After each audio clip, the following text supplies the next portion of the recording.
Hey everybody, what's up? Welcome back to a new series. First off, those of you who subbed for Warcraft content, I will be getting back to that eventually, don't worry. But I want to start something new. This is Avernum, Escape from the Pit, which is actually a remake of a much older CRPG. We'll get right into this. There's a lot of reading in this game, so if that's not your thing, then, I will be voice acting everything, narrating all of the dialogue. It's quite a long game. I haven't played too much of it. I've got maybe, 10 hours into it before. I thought this would be a good fit for the channel, something to play through. We're going to start with character creation here. First off, let's go ahead. I'm going to change all the classes to custom. They aren't super important. The classes that they have here, the presets, they're similar to the ones like in an Elder Scrolls game, like back in Oblivion or Morrowind. They're not optimal, but you'd be fine if you picked one, but it's not necessarily optimal. Like the soldier here has both melee weapons and pole weapons and bows, and spreading your points out like that is definitely not optimal. So we're going to go with custom classes for all the characters. Let's see. Just click through here to change your character portrait. There's not a ton of options. They're whatever. We'll change some of these here, though. What I want for this guy. Yeah, that works. As for the names here, yeah, they're not really that important. I can leave them as is. That seems fine. I have a basic idea of what kind of party it is that I'm going to be playing, and I'll walk through that in a moment here. You are never going to see sunlight again. You will never breathe fresh air, or be warm and dry, or feel safe. This is your punishment for your crimes. You are to be thrown into a magical portal and banished to Avernum, never to return. Your crime? Nothing as serious as you might think. Not murder, arson, or assault. No. Your crime was against the Empire, ruled by the cruel Emperor Hawthorne. You spoke out against an unjust law, or you angered some minor official, or you may have just been a misfit. The Empire controls the entire surface of the world. All four continents have completely submitted to its rule. Not living is a crime in the Empire, so you are being exiled. Not fitting. That's what that says. Not fitting is a crime in the Empire, so you are being exiled. You are being sent down to Avernum. Avernum is a series of caverns, far below the surface of the world. It is a dark, subterranean prison, a place where exiles like you spend the rest of their lives far from the light. What is it like there? Nobody on the surface knows. All they know is that it is dark and deadly. It is spoken of only in whispers and only with fear. Some believe that there is no air, warmth, or food, and death comes with merciful speed. Others believe that there is enough sustenance to enable Avernites to endure a miserable, worm-like existence, until, of course, the monsters get you. And a few believe that Avernum is a paradise, a hard land of freedom, where one can at last be out from under the Empire's iron rule. People mad enough to believe Avernum is a paradise soon end up there themselves. They don't really know what it is like. Nobody on the surface does, but soon you will. There is no appeal to the judge's decision. Early one morning, in a stone dome far out in the wastes, you are dragged in chains to the shimmering portal. You breathe clean, fresh air one last time. Your shackles are removed. Then they throw you in. Yeah, so if you're familiar with Dungeons and Dragons, this might seem a little bit like the Underdark to you, which I think is where a lot of the inspiration comes from. Um, these are our characters, and this is how story is going to be presented through a lot of the games, through dialogue boxes like this.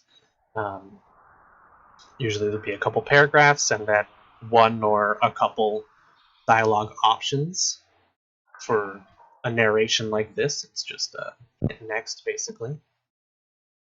Slowly, your eyes adjust to the dim light. Happily, there is light. The ceiling of the cavern is covered with scattered patches of a fungus that glows with a faint green luminescence. You are alone. It is cold, damp, and deathly still. All you hear are the echoes of dripping water in the shadows. The loneliness makes the feeling of claustrophobia more powerful. For a moment, you can sense the countless tons of stone above you, ready to, at any moment, crush you into nothingness. You concentrate and overcome the growing terror. There must be someone down here. Just have to explore and find them. So yeah, exploring is going to be a lot of what we do, a lot of combat. There's a lot to explore in this game. As we saw there momentarily in the loading screen, we do have quite a large world map.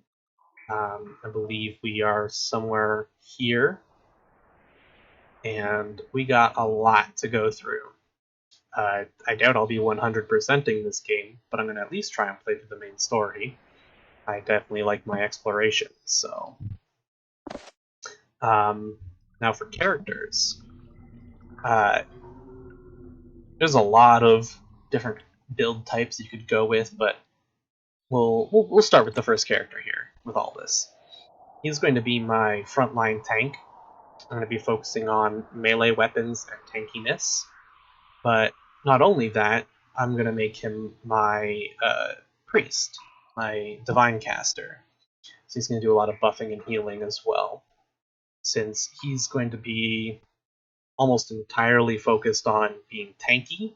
He's not going to have a ton of damage anyways. He's going to be more about just getting up in there, tanking the hits, and then casting his spells and hitting guys in between. It's a little bit of extra damage still. But the heavier armor in this game reduces your chance to hit by quite a lot. So we're going to put all the heaviest stuff on him and not really worry about his damage. So we're going to be going right now with a 1 1 for his stats. Strength can read over how muscular you are, improves your chance to hit and damage with melee weapons, enables you to wear heavier armor without being encumbered. Having more of this skill is a great benefit to warriors. It'll be useful for most of my characters to have a pretty high strength because heavier armor, better defense, obviously. The encumbrance is a big deal.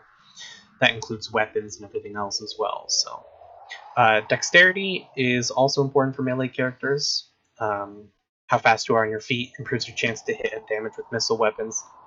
And that's not important for melee, but reduces your chance of being hit in combat, helps you act sooner in combat. The evade is the nice part there. I'd rather have the intelligence for the extra magic points for him, because he'll be casting.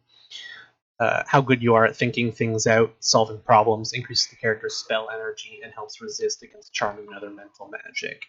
So, and endurance, the most important stat for him, measures how hardy you are. The more endurance you have, the more health you'll have, and the less poison and other afflictions will affect you. Also helps resist harmful magic. We'll be putting a lot into endurance mostly. I do want a little bit of strength so he can wear heavier armor, and a little bit of intelligence so he at least has some extra spell points, but endurance will be the focus here. And as for what we'll be spending points on, I'm going to be putting 1 into melee weapons, and I'm going to be putting 1 into tool use and 1 into cave lore. I'm going to put 1 into each of these for all of my characters because they're shared. And I'll go more over some of these skills in a little bit, but cave lore is basically going to help you calm hostile monsters, forage for treasure, and resist certain unpleasant magical effects. the main use for this is going to be finding hidden objects. The more of it in your party, the more likely you are to find hidden things. There's certain thresholds you have to hit, I believe, in order to uncover certain secrets and hidden objects. So I want a lot of this in the party, and tool use is going to be how I lockpick through doors and things like that. And I want 1 point in it for everyone, just because they get a lot of points to spend at the start here. But ideally, I'm going to have one character who focuses more on this later. But it's good to have a little bit of it, because it's shared among party members. I'm going to put 1 point into priest spells as well. And then might do 1 level into hardiness here.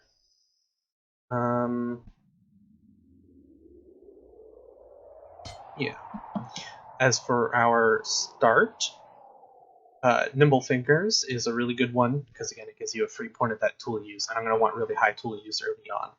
So I believe the general consensus is that you should take this on every character, just to get that extra free points, because it'll let you access a ton of things early on, get extra loot. So I think that's where I'm going to start. And that is our first character. Now if we check that out quick, we have, down here at the bottom, we have some little hotbar stuff. Our melee weapon and ranged weapon spells. Obviously, he's not going to have access to mage spells, but he'll have access to a few priest spells here. Minor heal, curing, smite, and eventually, once I have some higher priest skills. I believe if I started here with priest skills level 2, he would actually have protection here.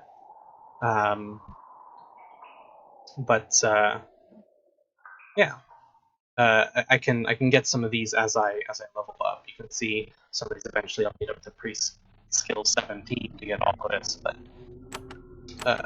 battle disciplines doesn't actually have any.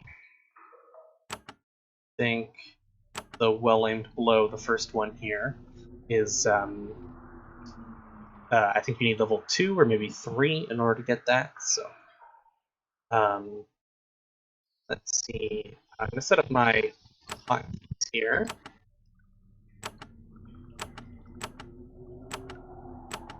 It says I have access to protection here. Must be a bit of a bug. Yeah, because I can't actually select it. That is weird. But anyways, on to the next character we have here. They are going to be my polearm specialist. And they are going to go 1, 1, 1. And I'm going to put 2 points here. I'm going to do 1 and 1 again. And maybe even the 3rd point in there. And Nimble Fingers as well. There's a ton of really good other perks I'll want to take as I level up. These the traits are really nice.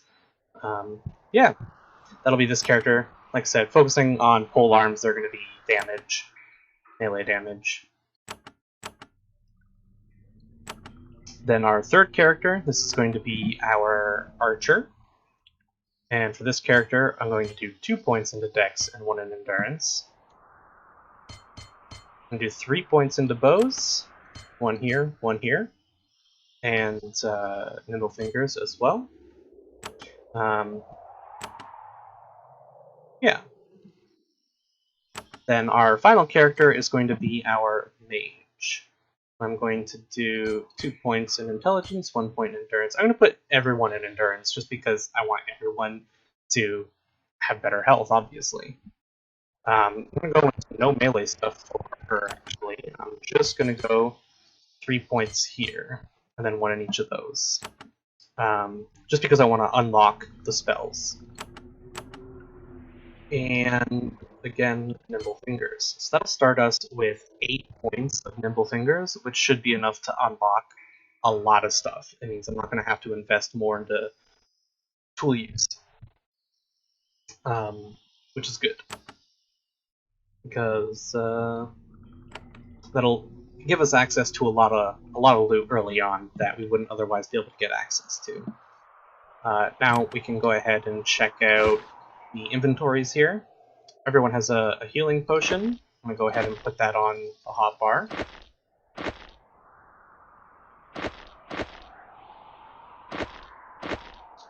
And as you can see, there's a lot of equipment slots. But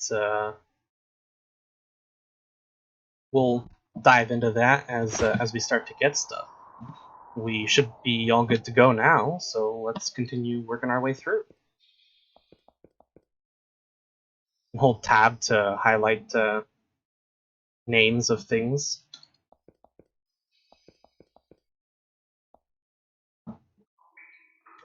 Much to your great relief, you finally find signs of human occupation. The gallery to the west is blocked by a wall, rough stone blocks held together by crumbling mortar. It looks like it has been there for years, abandoned and decaying, but it is something. Less reassuring is the pile of bones between you and the wall.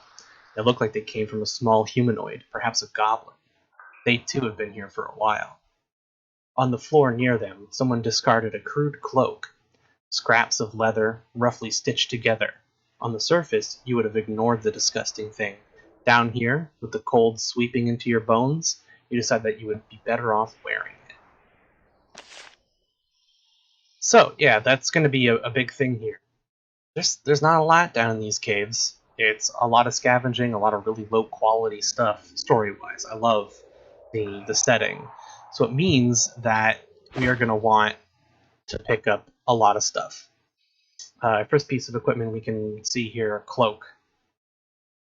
Just a simple extra 2% armor. You can go ahead and drop that on. I believe if you just drop it right on the character, it'll auto-equip to the slide. We also have dagger. I believe everyone has the same dagger and armor. A little bit of percent armor and chance to evade attacks is nice. There's going to be a bit of a flow. All the best armor is going to go on Aldous here. The rest is going to go on Marion, and then Mycroft, and then Cordelia. Because, well, the heavier armor is going to make them be hit less, and be able to hit others less. And the lower down, the higher the DPS. I expect these two to be our big DPS. A little extra melee DPS here, and then tanking. Hopefully. So we want the heaviest armor on the people who are going to be in the front line. The cloak is crude and dirty, but it is warm. You suspect that everything in the underworld is going to be crude and dirty, so you better start getting used to it. Yeah, exactly. And we can look around here, see if there's anything else on the ground. Step out here. On this side of the door, at last, you can hear people. You smell fresh smoke and hear the muttering of speech. You're too far away to make out what they are saying. But they are to the west. West being up this direction, with this being north. Isometric and all. Keep moving west. If you want to switch back to the faster movement style of previous Avernum games, you can change this. Yeah. So I'm actually going to move down here and around. As you can see, we have scrawny Nephilim.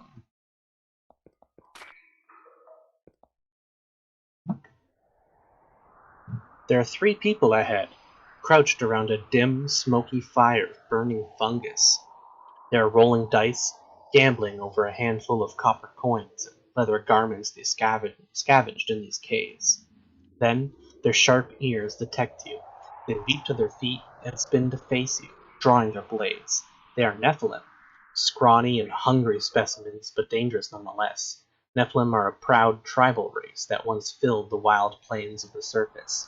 Then the Empire began to remove them, sending the few that surrendered into Avernum, killing the rest. This has left them with a vicious hatred of humanity. Even though you share a common enemy, they're still determined to take their revenge upon you. About to enter combat mode. Yeah. Okay, so this is our combat. It's grid-based movement, as you probably could have, could probably tell from the way the movement is working. Isometric grid-based. It's action point based, so I believe one step is 1 point. So I don't have any ranged weapons on any of my characters yet, so we'll just have to run people up, but we'll actually save if I step here. She still has action points left, so I should be able to cast a spell. And first off, I'm going to cast Daze. You can see the area of effect. And actually, if I cancel this quick, I can read it off. Confuses all nearby enemies. They'll have a chance of not being able to move or attack for a short time. Great control spell can stop enemies from acting. And it'll only affect enemies in the area. Dazed on 2 of them, which is good. Aldous here is just going to smack him once. And, ooh, almost.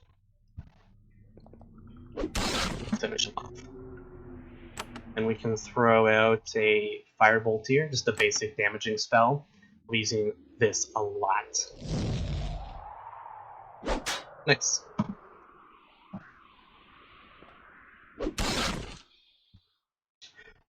I'm only playing on the normal difficulty, so combat's not going to be too hard, especially early on, but it'll ramp up difficulty pretty quick. And this is the tutorial fight after all. So there we go. The 3 Nephilim have fallen. 3 senseless deaths. You suspected that they were just sent down here through the same portal you came through. Usually, the Empire sends down the Nephilim through a different portal to a different part of these caves, but of course, Empire soldiers don't really care what undesirable goes where. Of course, it's also possible that the underworld is controlled by Nephilim, and you will soon be swarmed and enslaved, or worse. Now the battle is over, so we can go ahead and we can keep in the moving like this if we wanted to, but we can also just end combat to go back to our standard movement. And we can go ahead and open up our inventory again and see if we got some stuff to pick up. 10 coins. Always take money. Shield, boots, armor. I'm not going to take the stuff that isn't worth anything, but I will take this stuff. Go ahead and put that shield on, an extra 12 armor with no downside. It's always nice. And some boots, an extra 4 armor. Like I said, all armor is going to go on Aldous. When we get a second pair of boots, then it'll go on to Marion, etc. Then we will sit shift, control. Throw that into the junk bag so we can auto sell everything. Got a little bit to explore over here. Chest. Nice, with some braces. As you can see, these have 4% armor with a -5 hit chance, though. And some pants. Just basic. But more armor on him so he can tank better, right? Okay. Ooh. Do want to go into the settings quick, and... auto scroll to terrain. Yeah, I want to turn this off so that, there we go, so that I can move at my own speed with the camera. That feels better. There we go. Okay, so we got some rats up here. Should be no problem.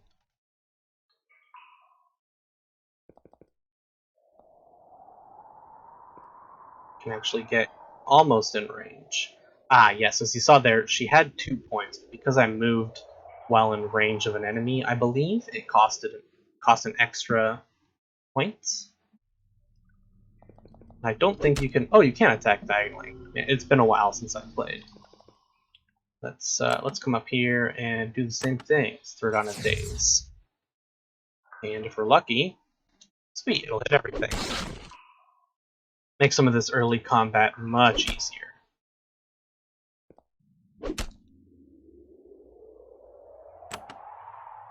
And that out. Some more rats coming in.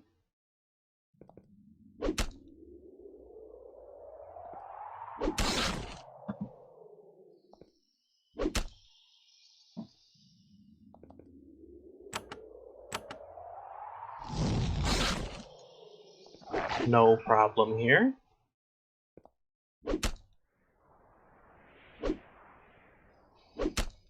Couple misses here and there, but overall cleaning up pretty quick. Actually, let's save our mana here. Let's go ahead and just melee them. And then we can end combat here. Oh, never mind. More rats.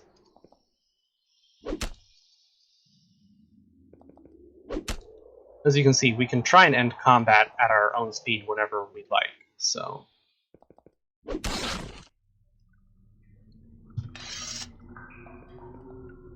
we are. Anything on the ground over here? We do have this here. Some crystals, some gloves, and a belt. Very nice. Now, crystals can go right into the junk. Yeah, they're just for selling. However, these gloves, see, they're less armor, but they don't have that miss chance, which is perfect. So we can throw those on her. Since she's going to be our melee DPS with pole arms, we don't want her missing, right? So we'll throw this belt on for an extra 2 armor. What does that put his armor up to? 37% is pretty good. Let's head over here. The cave to the north is divided by a deep pool of foul, stagnant water. There's a man standing on the other side of it, watching you, his sword drawn. Perhaps he can tell you how to get to safety, if there's anywhere safe down here. Labyrinth. There's a pool of foul, stagnant water dividing this cavern in half. On the other side of the morass, a human is staring at you. He has a dented bronze broadsword and a heavy leather jerkin on.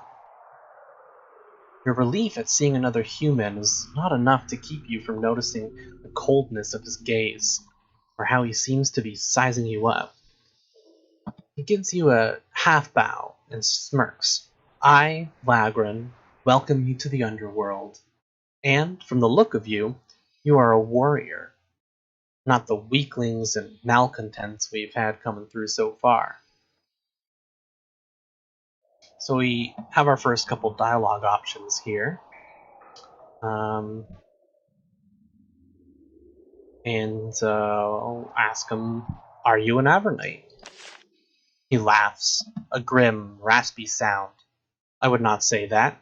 I don't think that the Avernites are very fond of me right now. Are we the only people here? No, there are a few others in the arrival caves. That's what the Avernites call these chambers, though they don't control them as well as they should have. What do you mean? He points at something hanging around his neck. It's a key. These caves are where all the new human arrivals are supposed to end up. Then, the Avernites, noble beings that they are, find you and bring you out and help you. But then I stole this key. I came down here and locked the gates behind me. Now you are all stuck down here with me and my helpers. Why are you doing this? Because we are free. Don't you understand? The Empire holds us down no longer. Now, at last, the strong can survive and flourish. Make our own new land. You think you are tougher than me? Because if not, you will serve us. And what do you think you'll get from me? Just intelligence. Now I know how many of you there are and how you are armed. Now my servants will be prepared. He gives you one more little bow, lets out a harsh laugh, and turns to leave. Say nothing. He has nothing else to say to you. He disappears quickly into the shadows. Okay. Well, that guy seems like a bit of a dick. Let's go check up these bat caves here first, where the rats were. And more rats as well.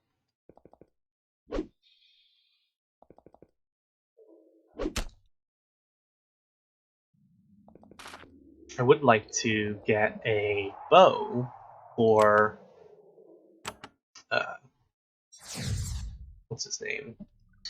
Mycroft?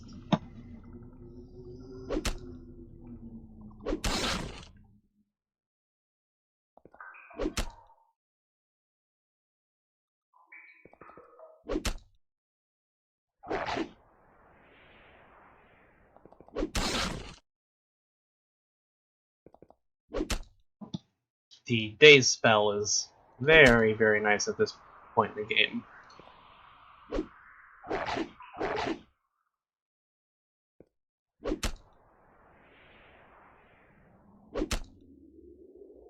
Got a nice crit there.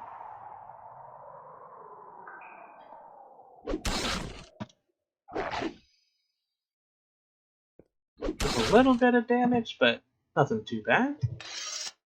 Close out and can see on the floor here, there's a couple crystals. So if we pop open our inventory, I'm not going to bother picking up rocks or bones, but the crystals I will pick up.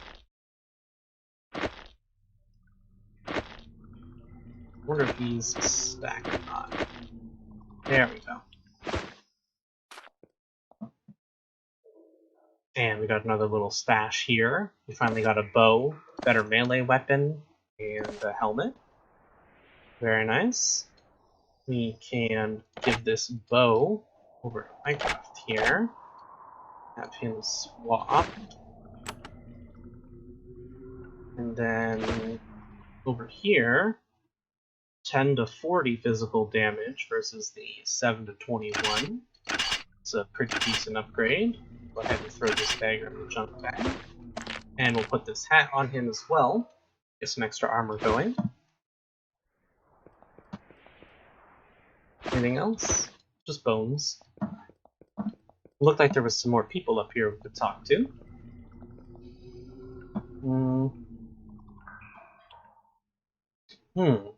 Someone has discarded some javelins on the floor ahead. It's always satisfying to fling a few projectiles ahead before engaging in melee. So, yeah, that's what I just set up here. Everyone can have both a melee and a ranged weapon equipped. I'm not going to invest in doing both of those for most people, but I'll pick them up and equip them. You never know. In fact, it might even be best to just give them to her. But none of my characters are going to be investing in the thrown missiles, so javelins won't be too useful. But there's some people here, so we can try talking to them. These ones here don't have any actual names, they're just terrified arrival, but here she has a name. The Avernites built something down here, a crude stone structure that was then left to crumble. 4 people, fresh from the surface, are hiding in the ruins.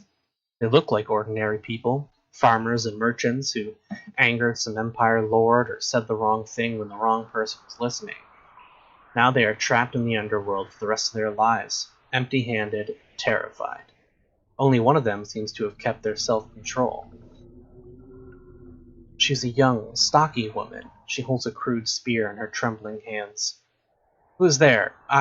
When she gets a look at you, she lowers her spear slightly. "You're not one of the thugs, are you?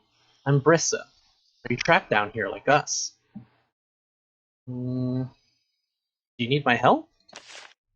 I would not beg a stranger for aid, except that our situation is desperate. There's a Cretan down here. His name is Lagrin, and he has a pack of brigands and thugs to help him. We can't escape this basement while he blocks the exit.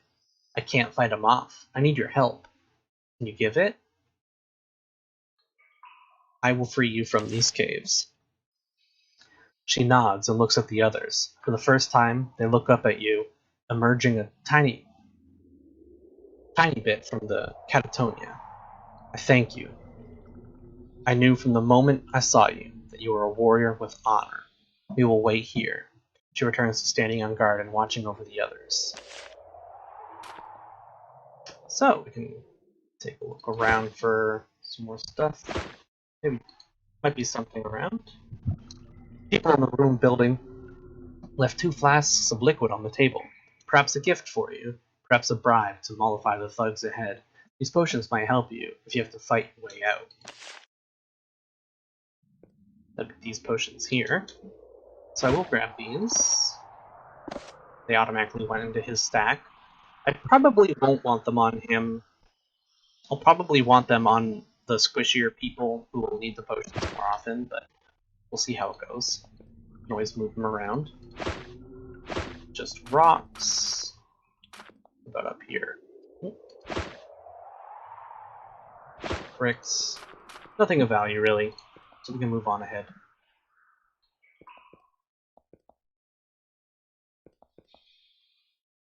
Ah, we have an actual named character here, Roland. And it looks like they're working with the Nephilim. And it's hard to tell just based on the sprites alone, but they are, I don't think it was stated earlier, they are cat people.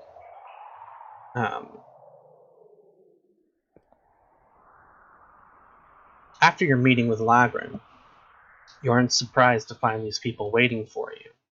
3 humans who have teamed up with 2 Nephilim. They smirk and raise their blades at you as you step into the dim light of their fire. As the reek of burning fungus assaults your nose, one of them says, "Well, you knew this was coming. Lagran let you know what was happening. I hope you're ready. At least you won't be in this pit much longer." Won't be in this pit? You mean we can escape? They laugh at you. Oh, I mean you'll be in this pit forever. You just won't be alive to suffer through it. They advance upon you, greedily eyeing your weapons and armor. Okay, some more combat. Let's go. I'd actually want to cast a spell. If I had the protection here, I'd probably cast that, but don't have access to it quite yet. So I'll just move up and give him a good smack. And we'll do the same here. And we'll move a little over here. Now, he does have the well-aimed blow, which I will hotkey. We'll give that a shot. Oh, it has to be used for melee. Interesting. Okay. I should probably hotkey some of these other spells as well.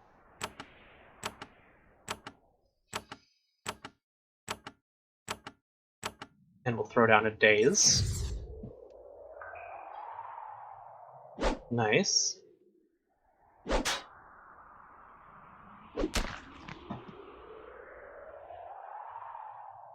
We'll move back here and shoot at the Nephilim. I think they have less hit points, so...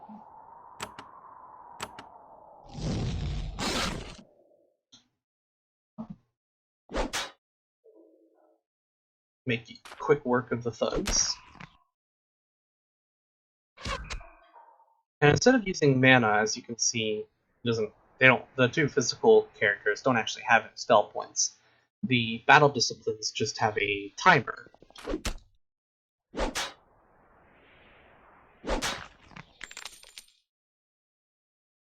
So she should have well-aimed blow as well. Put that to use here. There we go, nice crit. And let's see what loot we got. More shields, more boots, always good. Another bow. So, in our junk bag, we'll toss these daggers. Move over some of this. Now the shield I'm not going to bother putting on her because she'll be using a 2-handed weapon. So I'm actually going to put the shield on the mage, because it has no penalty. As long as she's not encumbered, she should be fine. So it gives her a little bit of extra defense otherwise. Don't need the armor. Bow I will put on her as well, because I'd rather... I mean, I know I just said I'd put this on her for the defense, but I'd rather her use the bow in most circumstances, I think. Maybe for now I'll put the shield on her because I don't have a full arm instead. And I'll have her use the bow.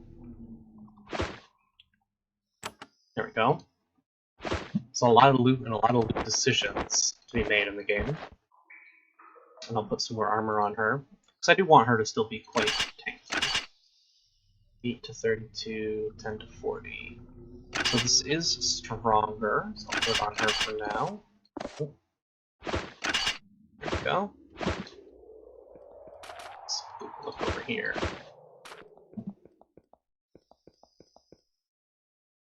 You move cautiously down the corridor. You are past Lagran's thugs, but their leader is still ahead, and without his key, you doubt you'll be able to escape this pit. This is a good time to save, yeah? You can hit save here.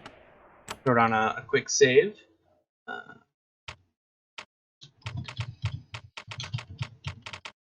Let's name this one YouTube series. And if I'm not mistaken, the quick save is, where is it? F3. There we are. So I'll probably be tapping F3 a lot. Here we have Lagran again. So we got a bit of a fight coming up with him. Let's dive right into it. You round the corner and come face to face with Lagran, a petty thug with delusions of grandeur. When he gets a good look at you, he realizes that perhaps his plan to build a new empire within Avernum is not going to work out, and yet he doesn't give in. He stands between you and the locked gate leading to the exit and snarls at you.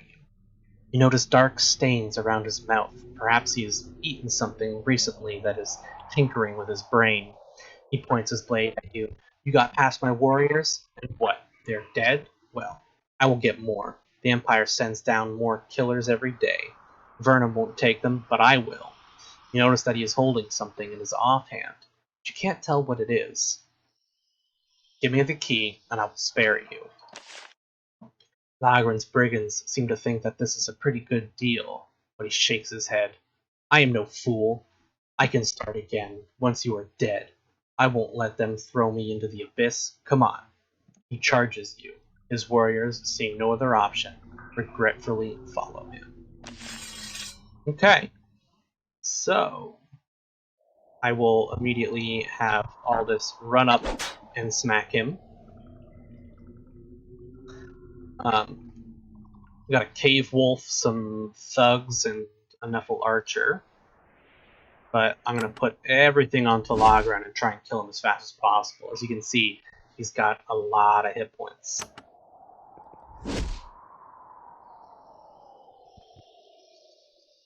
And then we'll move her up here, and I'm going to cast a Daze. Now, hopefully this works on Lagran as well, but I'm mostly hoping to just, like, slow down his thugs so we can just fight him.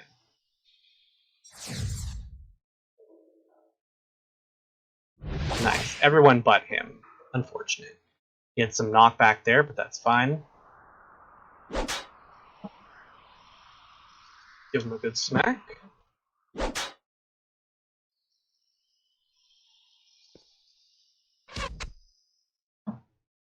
Give him a good hit.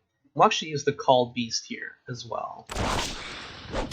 We got a Nephil. At least he'll be able to run in and smack him around a little. Just an automated little pet. I probably won't plan on using summons too much this playthrough, but... Okay, Lagran's taking some good damage. We'll throw a Firebolt, which is almost out of mana, but we got it in time. Lagran is wounded. He is bleeding and exhausted. No, you will not stop me. I have one thing I smuggled. He raises his left hand, and you can see that he's holding a glass globe. Goodbye, fool. Enjoy your new life of servitude. He smashes the globe against the floor. A cloud of lavender smoke spreads out, choking you, confusing you. Lagran turns and runs towards the gate, the key in his hand. So see, we all got terrified. Lagran has a free path to the exit gate. He puts his key in the keyhole, turns, and shoves the iron bars. The moment they are open a few inches, he slides through and runs upstairs. You immediately hear a commotion coming from above. We still have the rest of his thugs to deal with, however.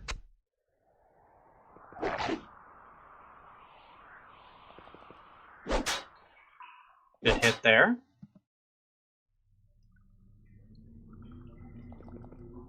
Get up here. Thankfully, we have our well-aimed blow so we can attack in melee. That is one good use of it. Otherwise, with a bow, we wouldn't be able to attack in melee. And here, we fire a shot off with Cordelia.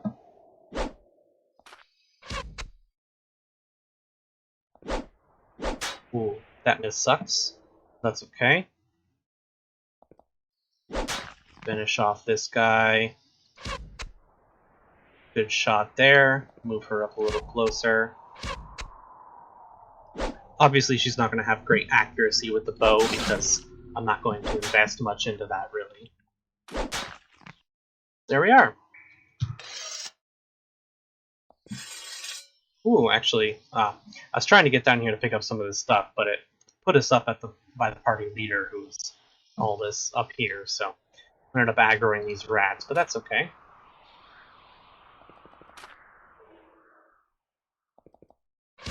I'll not use the well-aimed blow. There is a ranged version of that I will get soon as well.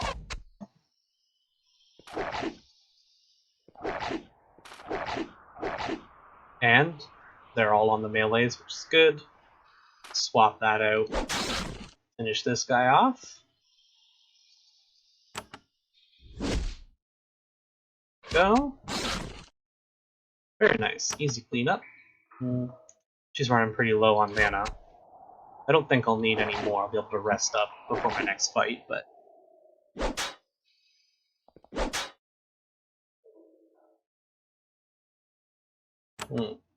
Oh yeah, loop here. Can swap place with allies, but I guess not with summons. There we go. Okay, let's give a look here. We got some food. Always nice. Another crystal. The food here is extra healing, as you can see. For out-of-combat healing, usually. Because it only heals 5 to 9, whereas a potion like this is going to heal 30 to 120. Hold on to it. I'm not sure exactly how useful food really is, but I don't have enough experience. I think it's more or less just for a little bit of outside-of-combat healing, maybe. So we got a scroll of radiate ice. A big area cold spell. Very nice. That we will go ahead and throw on our mage here. I think we could put it on anyone because it's a scroll. I don't think it scales with stats or anything, but she's going to be the one we'll probably want to use it, so. And some bars of iron. Put those down at the bottom.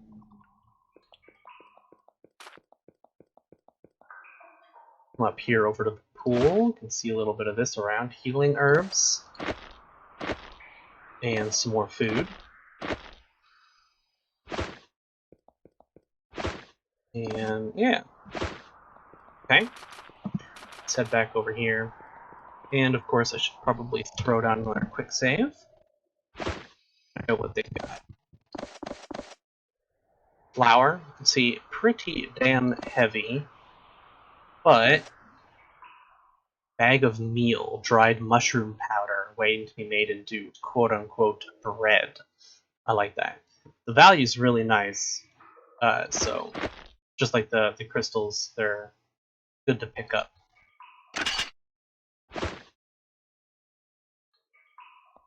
It looks like there's a couple more of them over here.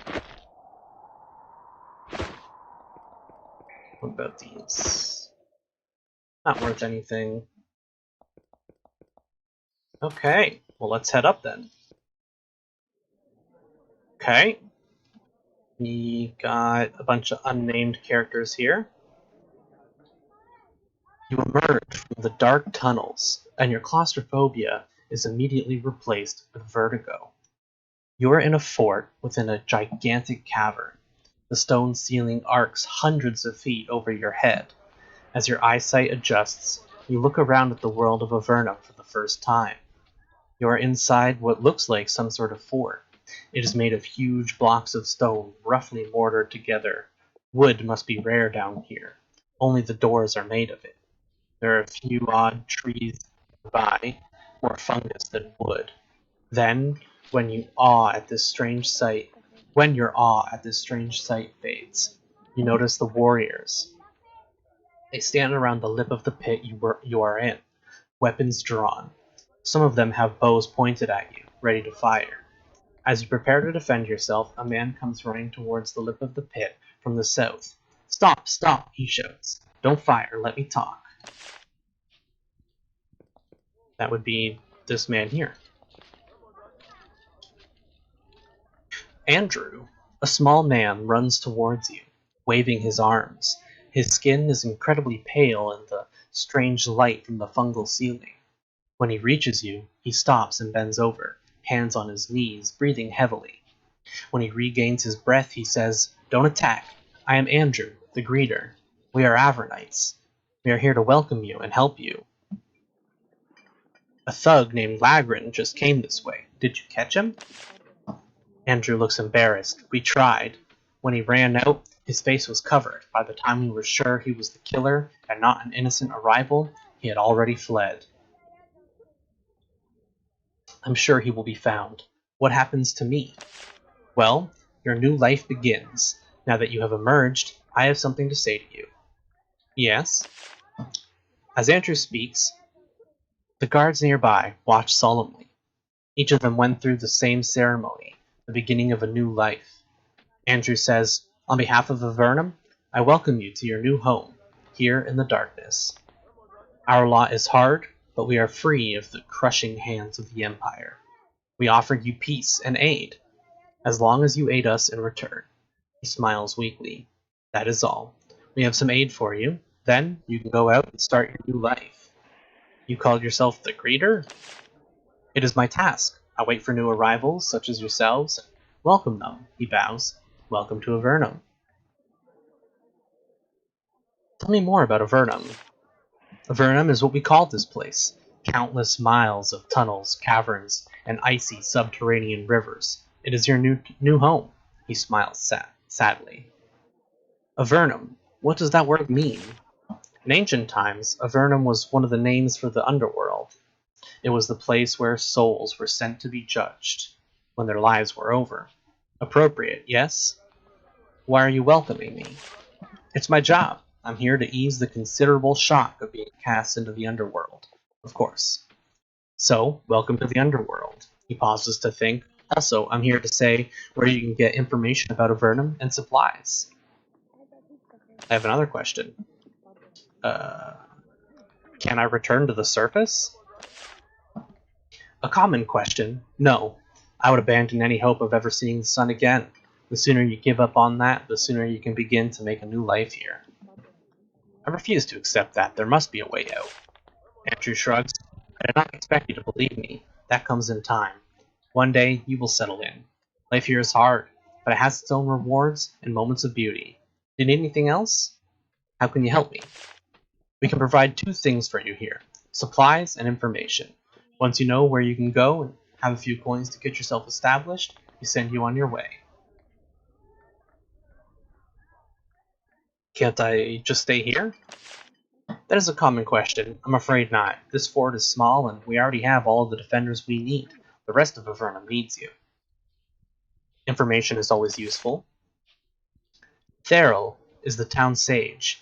He lives and works in the building, just a little bit to the southwest. He's a bit glum, but he does his job well. He will answer your questions as best he can. Of course, you should get supplies first." "I can get supplies?" "To prevent certain problems, new arrivals are sent to Tor to get modest supplies to support themselves until they find work. He's in the building to the south. We find doing other we find we found doing otherwise results in desperate, dangerous, violent new citizens. This way you'll have a fair chance. What you do with it when you leave is your business." That's all for now. Thanks. Okay. So that's a pretty big information dump, but that's going to happen a lot throughout the game, of course. That's probably going to call it for this episode. In the next one, we'll explore around Fort Avernum, talk to some people, learn what we can and where we're going to go.